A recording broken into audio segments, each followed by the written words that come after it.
On today's episode of Engage, Trevor Boswell, chairman of the Contract Administration Committee, discusses current grievances in the grievance process. Here's your host, Ryan Argenta. Welcome back to another episode of Engage. I'm here with Trevor Boswell. He's the chairman of the Contract Administration Committee. And today we're talking grievances. These are disputes between pilots, whether individual or the pilot group as a whole, and the company. And it's administered by the Contract Administration Committee. It's been in the news lately, so to say, grievances reference to the implementation of our new contract. We'll get into those details. But first, Trevor, thanks for being here. Welcome to the show. Welcome to Engage. Thanks, Ryan, for having us. And looking forward to talking about a process I think that everybody knows and loves on the surface, but not a lot of details to it. So I'm looking forward to getting into it a little bit. Yeah, there has been quite a bit of talk about grievances. There's been some MEC communications about it. The MEC chairman, in fact, has a couple videos about the grievance process itself, but also the current situation with grievances. Give me a high level overview. Give me broad strokes of what grievances are we talking about that are open at the moment, or some issues that we're having with contract implementation. What is all the talk about with grievances now? Sure. So very broad strokes, like you mentioned. Currently, it's the 15th of November. We're right in the middle of the MEC meeting in Atlanta. We have 9 open MEC grievances, and then we have 16 open individual grievances. And I'll focus mostly on the MEC grievances for this conversation because those are the ones that affect the entire pilot group. Obviously, individual grievances are going to be unique to each pilot and potentially could morph their way into an MEC level agreements or have wider implementation issues. But for the most part, we'll stick to the MEC grievances for the time being. Those grievances are amongst a variety of subjects within the PWA, specifically the sections or how things are being interpreted. Potentially, some of them are related to the implementation since the contract has been ratified, but they span the gamut. Reroutes in 23 L15, 23 L4, Note 4. We got some training related issues for scheduling CQ events, some verification testing requirements with respect to COVID and the look back associated with that. Deadhead seat selection and seat blocks, and just a number of random kind of things smattered about amongst the entirety of the PWA. Yeah, and I even saw like crew meals are on the list of grievances. And are these issues that we negotiated a contract? It was agreed to by both parties. The pilot group ratified the contract, and so now we're going through the motions of implementation of that contract. Are these grievances or these issues arising because the company doesn't agree with the union's interpretation, or how do these disputes arise when you've agreed to a contract already? So fundamentally, it's a dispute between the company and the association at its core. What goes into that dispute varies depending on the subject. So there are words that are written on paper or on the screen, as it normally is now with the PWA, that say something, but sometimes the way that it is interpreted may differ between the two different parties. And so a lot of the time that is where we're at, and each one would be unique. So I'd have to go, line by line through each grievance to more fully understand where we came to that dispute. But fundamentally, that is at the core of this: is how was it intended to be implemented? And is the company doing with how we believe it was supposed to be done? And if not, then that's how we get to where we're at with filing the grievance. Okay. And I want to get into the process here in a minute, but before we really get ahead of ourselves, because questions like, so we file a grievance, what's the process? Who hears it? Does it go to a board? Are there lawyers involved? Does the Railway Labor Act affect us? I want to get into that here in a second, but let's zoom out. Talk me through the types of grievances, right? If I, Ryan Pilot, have a grievance and I feel that I've been harmed by the company, I go to contract administration and I say, the company violated the contract with my particular situation. Please help me. But there's also MEC grievances, right? Where there's multiple pilots or many pilots are harmed, or the pilot group as a whole. Can you walk me through the difference between individual and MEC grievances? Yeah, sure. So there's a couple unique and obvious differences. Obviously, individual grievances are going to be individual pilots. One pilot has an issue with something that the company did. and it only would potentially affect that one pilot. The MEC grievances, on the other hand, affect the entire pilot group based on how we see the situation unfolding. And it could be generated from a single pilot. And that one issue we see potentially being a trend item. It just hasn't necessarily reached widespread awareness across the pilot group. Or it could be something that we see a trend over time and it's being continually brought up by lots of pilots. And therefore we just decide, hey, it's in the best interest of the pilot group to file an MEC grievance on this one. What are some avenues for filing grievance? What does that look like? At its baseline starting, every individual pilot has a role to play in this whole process. And that starts with identifying that there is an issue, that the company hasn't done something the way that you think it should have been done. And so you can see this across the spectrum, specifically, and most normal awareness or exposure to it would be pilots having an issue with scheduling issues, right? So you go fly a trip, you get rerouted, and all of a sudden, 2 weeks later, after the rotation's over, you haven't seen the pay. You contact crew scheduling and you start effectively the pre-grievance notification process. And there are some unique things within the scheduling world, and we can talk to those in a second. But this is the one that I think most pilots are most used to hearing about. And that process of contacting the company is what triggers the notification process based off incident date, i.e. the day that you were rerouted. That is where you initiate contact with the company to get them to resolve the issue. And I don't know a percentage, let's say 50% of the time they fix it right on the spot, and the other 50% of the time they don't. If they don't, that's where the ACE for Union's at. And I'm talking a specific scheduling issue here. You would submit the report to the scheduling committee, and they would go through their vetting process to determine whether or not your situation would qualify. It does have merit, and that the company, it is wrong how they've chosen to handle it, and they should address that issue. At that point, once that has been done, you have quote unquote stopped the clock for scheduling related issues. And like I said, scheduling is unique, and they have an agreement that we can exceed the 120-day grievance filing timeline as long as you, the pilot, have contacted the company and attempted to resolve the issue. That agreement extends to between sections 12 and sections 23 only. Every other section of the contract, you must file a grievance within 120 days. That process needs to be started, and we're going to just expand this to the whole process now. That process needs to be started with you contacting the company and giving them at least 30 days to correct the issue, i.e. bring it to your chief pilot's attention if it's not scheduling related. All right. At that point, let's say it's a section 5 lodging expense issue or something to that effect. At that point, that conversation would start and you would attempt to resolve this with the CPO. If within 30 days they haven't resolved that, then it is your option as an individual pilot to file a grievance or push it up to contract administration and look to work that issue, continuing up until the point that 120 days has been reached. Prior to that 120th day, we are going to then potentially file a grievance on your behalf, assuming that we haven't been able to reach an agreement with the company prior to that, or we haven't asked and received an extension agreement with the company to go beyond 120 days. Once that 120-day timeline is tripped for non-Section 12 and Section 23 issues, we are going to basically be forced to file agreements, or if you've gone beyond that time frame, then we no longer have a case per the contract. We no longer have the ability to file a grievance for that issue.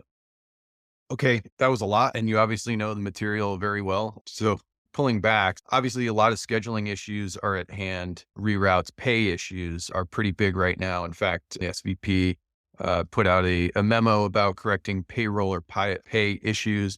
So that's a highlight. You may not know that you've started the pre-grievance process by calling crew scheduling and saying, hey, my time card doesn't reflect this specific aspect of scheduling that I expect to see. And then a scheduling supervisor or the pay supervisor can say, oh yeah, you're right. I'll make that change. And it's over and done with right there, right? Correct. As long as you're satisfied with the results, that is complete. Yeah. Okay. And so I say, hey, thanks for doing that. I checked my time card. It's updated and I feel good about it. Payroll has received it. I'm compensated. Done. On the other hand, you're saying, I'm not satisfied with the result, or crew scheduling says, sorry, we can't help you with this issue. We don't think you're due pay, or we don't think you're due some sort of circumstance. Then you contact the association through an ACE for Unions report. And because they're a bit bogged down, it stops the clock from that 120 days, that 4-month period. So that makes sense. Section 12 and 23, which is hours of service and scheduling, you've got a little more leeway, a little more time to get this done. For everything else, you're bound to that 120-day time frame. And it sounds like you work those first with your chief pilot, right? So using a light-hearted one, so to say, but let's say a crew meal, and then you're consistently not receiving your crew meal. And I know thing was block hour less than 10 hours, you don't get a crew meal. But if your FDP is over 10 hours, then you do. And so there's some international pilots saying, hey, we used to get meals on these legs and now we're not. Do you email your chief pilot and politely say, hey, this is going on and I'd like some help here? Yes. The short answer is yes. There's some obviously nuances and caveats to everything. I apologize for being, on the fence and not being maybe as completely definitive as I would love to be. You're essentially a lawyer, right? You're an airborne lawyer. But yeah, in some form or fashion, absolutely. And you are a pilot. I do like to bring that out, right? You're the chairman of the contract administration committee, but you are a pilot and you do work with the association's attorneys, which we'll probably get into in the next bit here for the process, but handled with care that you are a pilot, you are representing pilots in that regard. And you do have some teeth behind you with the Delta MEC's really great attorney team here. Absolutely. Yeah. I've been here for about 7.5 years and I'm a 320 captain down here in Atlanta. So I'm a regular pilot like everybody else, a full-time committee chairman position. And I have a group of volunteers that if you call us, you'll get an answer from them. But we work hand in hand with our 3 labor relations counsel.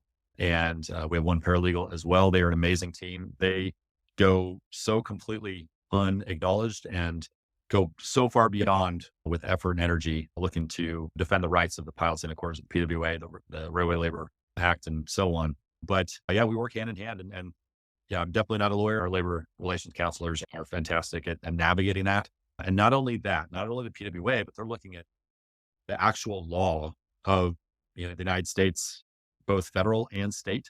They're looking at case file history and precedent and everything else like that. So they go well above and beyond representing the pilot group in conversations with a company, sitting in labor relations meetings every month, and so on and so forth, helping us navigate how to best get to an agreeable solution if there's a dispute. And the general pilot population just does not see that. But getting back to the focus area of the grievance process, the individual pilot is the one that starts everything. The MEC can see that feedback, and your LEC reps are the ones that are going to be potentially your first line of contact for a question just on what do I do here? Or what do I do this and that? And they're going to lead you down the path of probably calling 1-800-USA ALPA and looking to get to us or one of the other committees within the MEC committee structure to help resolve your issue or just answer your question. But if we can't answer that question, we may push you back to the company and say, hey, go to this link or go to that. You mentioned pay issues. The company is trying to work some different methods of resolving pay issues individually. Crew Assist app has a function on there to help navigate some of that stuff. There's an Ask HR link on DeltaNet that they would like you to go to resolve some of the pay issues. They're not perfect. We're not perfect. We're trying to navigate this as best we're able to do so and utilize technology to help the pilot group. But it all starts every single time with individual pilots being engaged in their own pay, their own careers, to make sure that they know what they are owed and what their benefits are that are available to them. And it all starts with being engaged, hence the name of the podcast. Yeah. And you bring up a great point. And that is, we were talking about what's the first step in filing a grievance or getting help. And we said, well, you could email your chief pilot. And that's not always the most comfortable avenue to go down. Some are more comfortable than others. Pick up the phone. 1-800-USA ALPA goes directly to the Delta MEC.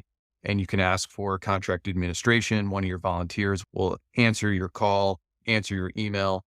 You can submit a DART with a question to a specific committee. That's always a good option. And that's dart.alpa.org. But then also your LEC or local reps are a great avenue via text or phone or email. And that could just be a quick question of, hey, I know you're busy, but I have this pay issue or I have this pay question. Where can you point me? Because sometimes we don't know where to go, and then they'll help point you in the right direction, so on and so forth. Take me from that point where, let's say they acknowledge the grievance. how does it get resolved? Where does it go? Who's involved? Walk me through that, please. Sure. Let's go down the individual grievance discussion first and foremost, because that's the one that individual pilots will probably be most involved with. So you go, 120 clock is approaching, and you're like, we don't have enough time, or we contract admin say, hey, we don't have enough time. Let's file this grievance to initiate this process to keep the option of a resolution down the road and the possibility. So we'll go through that process right here. So the pilot has brought the issue to us. We're going to formulate the language within an actual grievance. And it's going to include what the issue is, how we were attempted to resolve it up to this point, i.e. I contacted crew scheduling, I worked with my CPO, blah, blah, blah, blah. And from there, we were unable to resolve it. Here's what I think I am owed, i.e. the remedy or the relief associated with the issue at hand. The individual pilot will sign it, and then we'll submit it over to their chief pilot's office.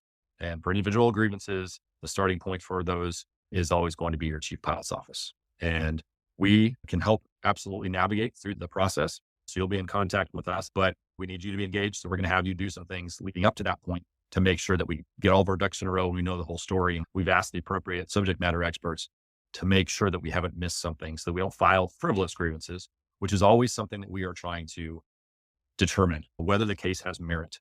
And that goes into the research issue. So unlike scheduling, where we have a stop the clock option by contacting crew scheduling, we don't with all the rest of the sections. And so it is imperative that pilots contact their reps, the chief pilot and contract administration, or the other committees to get that process started as early within that clock as possible. And that process starts the day that the incident occurs. If you've been rerouted and you have an issue, that's the day that your 120 days begins. That's day 0. All right. So clock that forward approximately 4 months. We need to file a grievance by that time frame, unless we get a mutual agreement that we're going to extend that deadline or quote unquote toll, TOLL, that deadline. So that's another term that pilots might hear from time to time.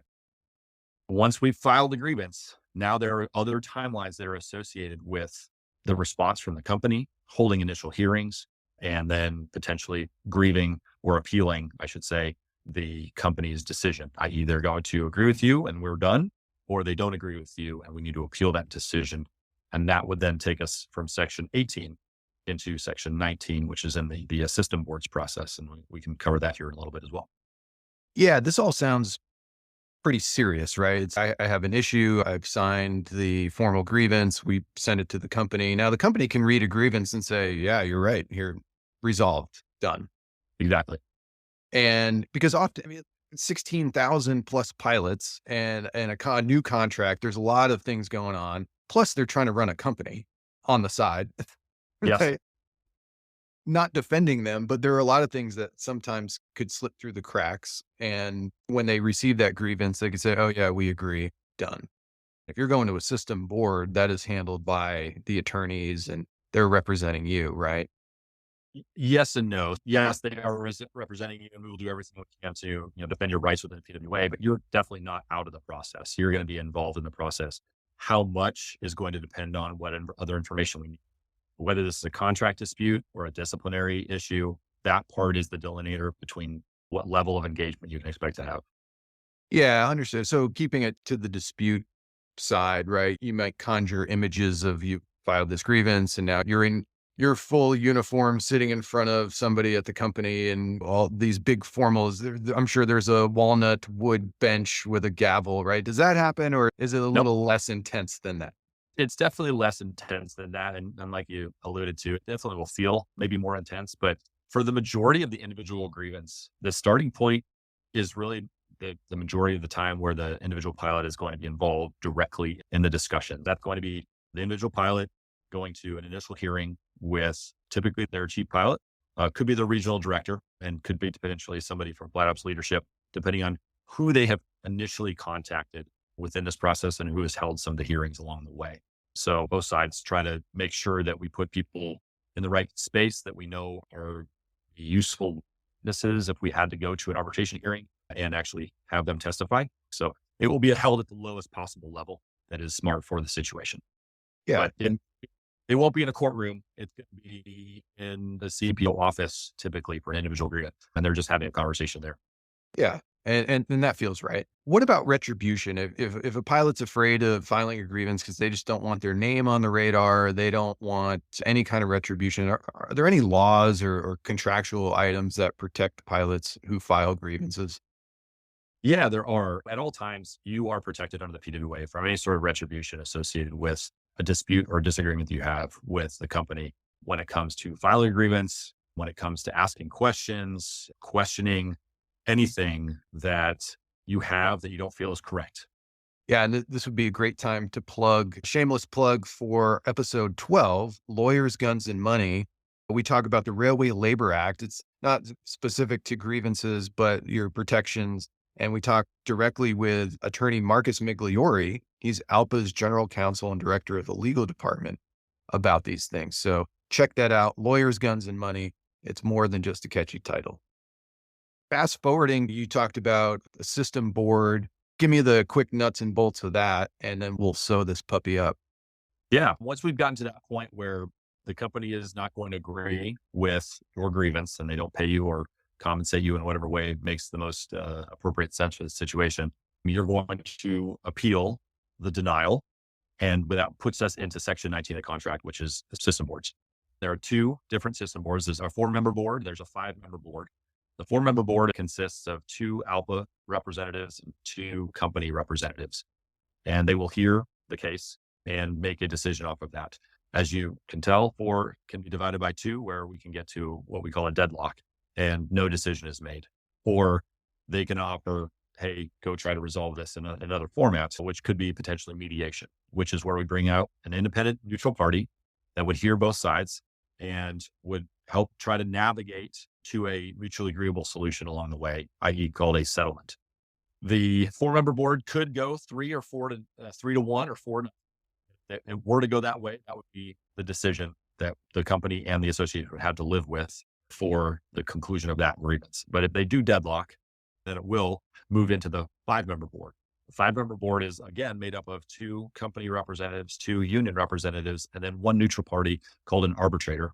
And that arbitrator could be the tiebreaker if, again, those 2 representatives from each party cannot agree and we can't get to a mutual solution in that respect. That would be a separate board hearing from the 4-member board, and that would happen down the road after some amount of time.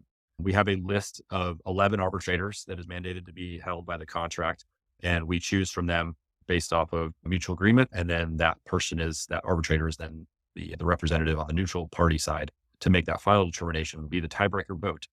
Can't get to a majority decision. Okay. And that's the kind of the final answer there, right? That is the final answer. And that answer comes with some really good benefits and some potential risk. And as this process goes along, I know pilots can get very frustrated for how long things take. We have various lengths of time where cases or grievances are made and not held or heard in front of a board for years. And that is all, again, part of our discussions up here, trying to navigate the best way to hold those hearings. And that can be, hey, we need more time to do more research. That we need certain witnesses and there's a conflict for their schedule. Could be anything. And it could also be it could include the scheduling of the arbitrator as well. From the instant that you bring this dispute up with the company, all the way until that final arbitrator decision after the end of the 5-member board, we could settle this. And we can always have discussions to resolve this by mutual agreement.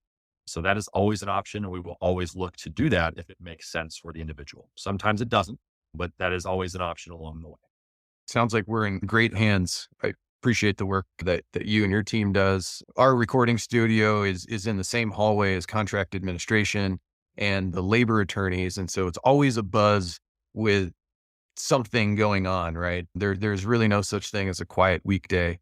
We appreciate that work. Transitioning as a matter of interest, but you talked about the MEC grievances now, and it Sure. seems like there's a similar process to that. And this is more informational. The MEC is working on pilot behalf. And where did those go? So the MEC, these are your elected reps now, maybe have collective grievances that they want to settle with the company.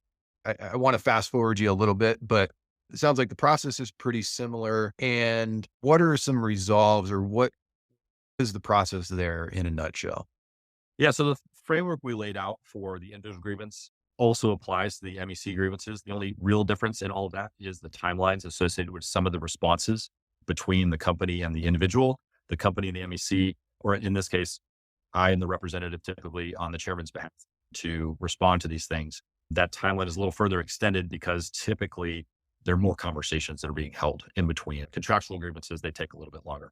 But that being said, the overall framework is exactly the same. Once a grievance is filed on behalf of the MEC, we still wait for the company's decision. And if they decide to deny the grievance, then we can appeal it and push it into the system or process like I discussed. Very good. What do you want pilots to know from contract admin? Yeah. So that's a daunting thing because there's a lot of information to know. I think on a human level, there's no possible way that you could know everything within the contract. There's no possible way you could know everything within the FOM. There's something called an FOPP. If you haven't looked for that up on Delta MEC, I'd recommend checking that out as well, because there are also things that the company is expecting you to understand about being a Delta employee and pilot from that document as well. I would say do your best is probably the bottom line. Do your best to understand what the contract says. Be willing to ask questions. Be willing to not necessarily confront in a negative way, but confront the company and call them to answer for things that you disagree with or don't understand, and get them to give you the information so that you can make a better and informed decision based on how they respond. And then also, saying goes for ALPA. Make sure that you understand what the association's position is on certain subjects. We send stuff out constantly. There's weekly MEC newsletters that have information that is important, and some of the committees submit things every week that are for your benefit to gain a better understanding of what's going on. Keep your eyes and ears open to the operation. Crew meals, Ryan, you brought that up earlier, right? We don't have a formal grievance filed against that, but clearly there's some consternation with the implementation of crew meals in Section 5C. That is one thing that we're asking pilots to keep their eyes and ears open to and report. We have a new thing on the ALPA MEC webpage to submit those issues. So you don't need to submit a DART anymore for those. You can go straight to that link on the ALPA MEC webpage and submit that there. I'll have that link to the description of this podcast so you can back out and click those links as appropriate. But I would say that be engaged. Don't just sit by and expect that it's going to be done perfectly every time. You've got to verify. And it stinks that it is that way, but that is the life that we live as we currently stand it. We are constantly trying to have the company make improvements and changes to the way we do things. You mentioned pay earlier. And that's obviously one that everybody has some consternation with, because it's really hard to understand what the pay is that you're receiving, how it got calculated, what rate. And we're working and pushing back onto the company to get them to fix that, make it more transparent. But it all starts with the individual pilot. You have to be engaged in this process. You have to be aware and you have to put effort in. And I understand that putting effort into basic stuff seems completely unreasonable at times. But unfortunately, we're all professional pilots, and this is how we have to operate to get what is owed to us, because the company could make a mistake, let's say, and not give you something that is owed to you. And if you don't ask for it, you're not going to get it. So please stay engaged, ask questions. That's why we on the volunteer side of the house here at the union exist, is to answer your questions, help you become better informed on things. And in that light, within the contract administration committee, we're talking about grievances today. We're in the midst of the final review process for a grievance handbook. So everything we discussed today, we're hopefully by the end of the calendar year, 2023, going to have something out to the pilot group and to your reps that will explain the grievance process, the timelines, responsibilities, and roles that each person and the LEC reps have, the company has, and so on and so forth, with how to navigate this grievance process. I'm not saying that every individual pilot needs to go out there right now and file grievances, because that would be a lot. But you need to understand what your rights and benefits are within the PWA to make sure that you are aware of when they're being violated and that you can file grievances as needed. And this document, this handbook, will help navigate that for you. Fantastic. Thanks very much. Well, you've heard it here, the grievance process, working on your behalf. Trevor Boswell, chairman of the Contract Administration Committee. Thanks so much for your time. Thanks for what you do for us. We really appreciate it. Thanks for having us, Ryan. You're listening to Engage, the podcast for Delta pilots. Follow us on Spotify, Apple Podcast, or your favorite podcast platform, and receive notifications when a new episode is available.